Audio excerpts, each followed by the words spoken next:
Baik, dalam video ini kita akan membahas tentang tema kehidupan Anda di tahun depan. Oke, tema adalah sebuah bungkusan cerita besar yang akan membuat Anda menjalani kehidupan Anda di tahun depan.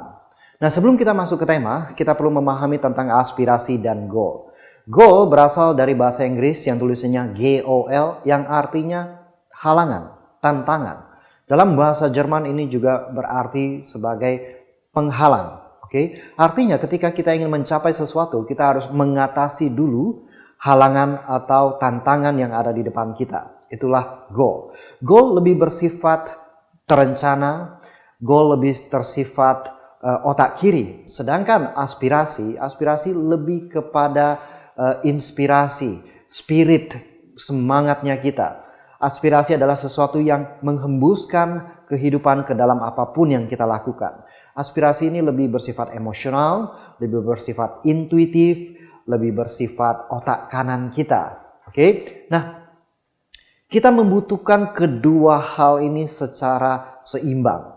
Karena jika kita hanya punya aspirasi saja, kita akan menjalani kehidupan kita tanpa arah yang jelas. Jadi kita tidak tahu apa yang harus kita lakukan, kita terinspirasi ini, terinspirasi itu, akhirnya kehidupan kita berantakan kemana-mana. Oke, sedangkan goal tanpa aspirasi akan menjadi sesuatu yang hambar, menjadi sesuatu yang tidak memberikan Anda dorongan yang jelas. Setelah Anda mencapai goal itu semuanya, Anda mendapati diri Anda, oh cuma begitu saja ya. Oke, so kita perlu menyeimbangkan antara aspirasi dan goal. Aspirasi lebih kepada makna kehidupan kita. Apa yang kita lakukan yang memberikan makna besar, makna penting dalam kehidupan kita. Seperti kata Albert Einstein, jadilah orang yang memberikan makna daripada orang yang sukses. Jadi aspirasi ini adalah tentang makna kehidupan kita, tentang purpose kita, tentang sesuatu yang lebih besar daripada kehidupan kita. Sedangkan goal adalah sesuatu yang lebih bersifat nilai-nilai kehidupan kita, lebih kepada impian kita.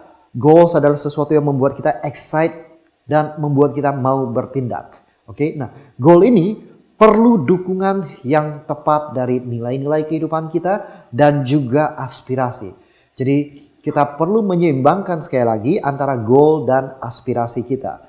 Aspirasi kita lebih kepada passion kita, hasrat kita, apa yang membuat kita terpanggil, sesuatu yang membuat kita bergerak maju karena aspirasi ini.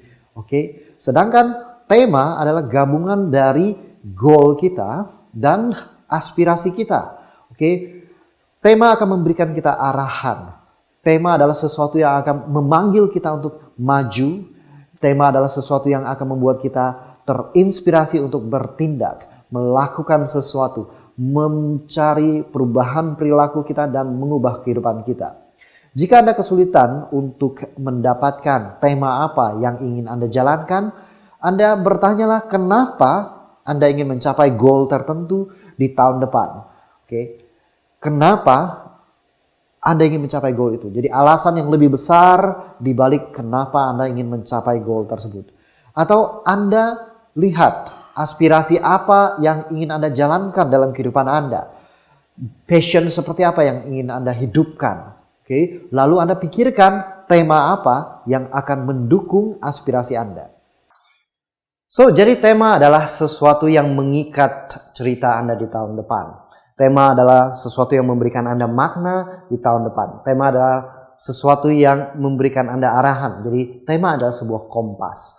Kompas ini akan menjaga Anda tetap pada jalur Anda. Juga kompas ini akan membantu Anda kembali ke jalur yang benar jika Anda keluar jalur. Jika Anda ternyata melakukan sesuatu yang mengalami detour. Kadang-kadang dalam kehidupan kita perlu mengalami sebuah detour. Detour adalah di mana kita mengambil jalan yang lain, jalan yang lebih panjang. Tapi kenapa kita melakukan detour? Alasan besar di balik itu semua karena kita perlu mempelajari sesuatu yang akan membekali kita kembali ke jalan utama. Jadi dengan memiliki tema, kita tidak akan pernah tersesat. Kita boleh memilih jalan yang baru, kita boleh memilih strategi yang baru, tapi kompasnya tetap sama, temanya tetap sama. Bagaimana contoh-contoh dari tema ini? Jadi tema atau bungkusan Anda di tahun depan, cerita Anda di tahun depan itu seperti apa? Ada orang yang menjalani tahun depan dengan tema creation. Artinya dia menciptakan sesuatu, dia menghasilkan sesuatu. Tahun depan akan menjadi tahun dia menciptakan, membuat sesuatu yang baru dalam kehidupannya. Itu jika dia menjalani tema dengan creation. Ada juga orang yang menjalani tema dengan give contribution. Artinya dia akan mengkontribusikan hal-hal kecil, baik tenaganya, maupun uangnya, maupun waktunya, sampai ke hal-hal yang besar. Oke? Ada juga orang yang menjalani temanya take off financially. Ini adalah tema saya di tahun lalu. Oke?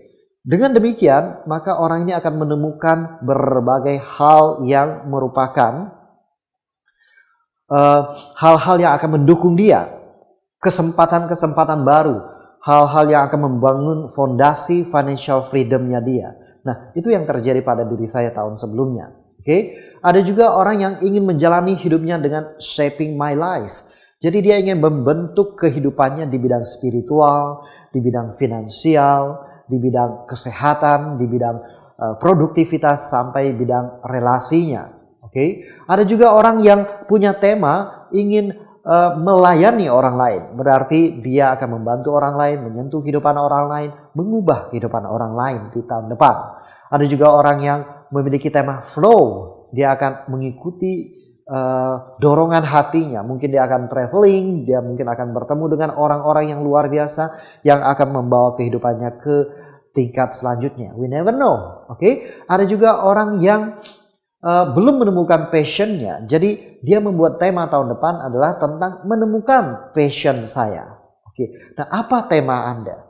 Di dalam Resolution 2.0 kita akan membuat dua jenis tema. Yang pertama adalah life theme, tema utama kehidupan Anda tahun depan.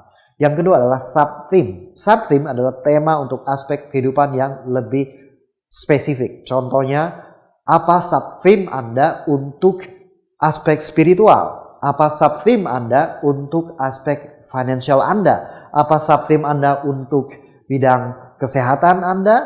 Apa sub-theme Anda untuk aspek produktivitas Anda? Apa sub-theme Anda untuk relasi Anda? So, dengan membuat tema ini, kita akan punya arahan yang jelas. Kebanyakan orang, mereka tidak membuat tema. Akhirnya apa? Akhirnya mereka mengambil semua kesempatan, mengatakan ya pada banyak hal, dan akhirnya mereka kehidupannya tidak terarah, terlalu meluas, dan tidak memberikan hasil yang signifikan. Tapi ada juga orang yang punya tema dan tidak punya strategi atau micro habit atau tindakan-tindakan yang harus dilakukan untuk mewujudkan itu. Maka akhirnya temanya tidaklah terwujud. So, nanti kita akan bahas lebih dalam lagi dan saya akan menunjukkan kepada Anda contoh-contoh langsung penerapan ke dalam modul Resolution 2.0 bagaimana Anda membuat tema dan berbagai live team dan berbagai tema berbagai aspek kehidupan Anda. Oke, sampai ketemu di video selanjutnya.